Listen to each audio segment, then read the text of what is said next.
Durant tout le mois d'août, de jeunes bénévoles issus des quatre coins du pays sont venus travailler au château de Ferrette.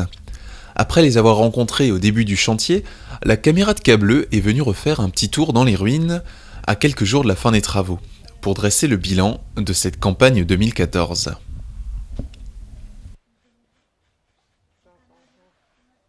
Cette année, le travail s'est concentré sur un grand pan de mur qui correspondait au logis supérieur du seigneur de Ferrette. La tâche consistait donc à consolider le mur existant. Le souci qu'il y a eu particulièrement sur ce mur, c'est qu'en fin de compte, toutes les maçonneries ont été faites en ciment.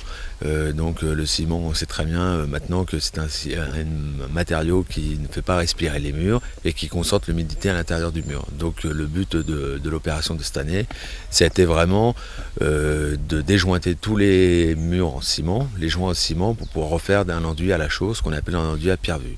Et on en a profité en même temps pour refaire l'étanchéité des arases qui avaient complètement disparu au fur et à mesure du temps, dû à la végétation importante qu'on peut trouver sur le site.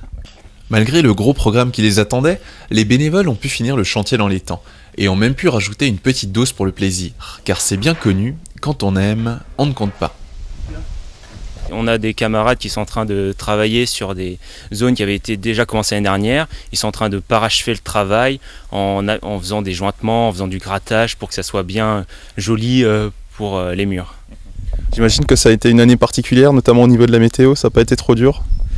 La météo a un peu posé quelques soucis techniques. Il y a des jours où on n'a pas pu travailler à cause de la pluie.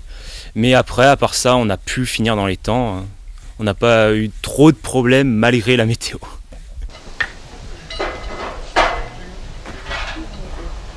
L'heure est maintenant au repos pour les vieilles pierres du château de Ferrette avant le retour des ouvriers l'été prochain.